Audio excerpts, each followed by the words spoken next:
പേര് അജിത് കുമാർ. ഞാൻ ഷൊർണൂരിനടുത്ത് കൊളപ്പുള്ളിയാണ് ഞങ്ങളുടെ കൃഷി സ്ഥലം വരെ. ഞാൻ ഒരു ഏക്കറുടെ മുകളിൽ ഈ പ്രാവശ്യം കസ്തൂരി മഞ്ഞൾ കൃഷി ചെയ്തിട്ടുണ്ട് പറയാം. ഒറിജിനൽ കസ്തൂരി മഞ്ഞൾ.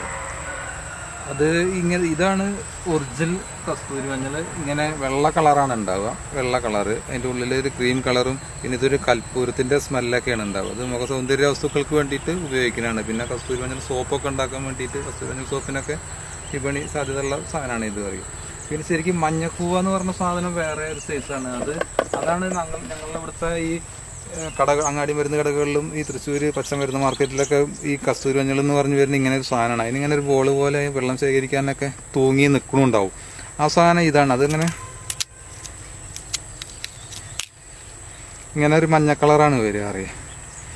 ഇത് മഞ്ഞക്കൂവയാണ്. പക്ഷെ ഇവിടെയുള്ള സ്ഥലങ്ങളിലൊക്കെ കസ്തൂരി മഞ്ഞൾ എന്ന് ചോദിക്കുമ്പോൾ ആളുകൾ മിക്കവാറും ഈ സാധനമാണ് കടകളിലുള്ളു പോലെ. എന്നാൽ ചില ഭാഗത്തൊക്കെ അങ്ങനത്തെ കസ്തൂരി മഞ്ഞൾ ഉണ്ട് ഇനിയും പറയും.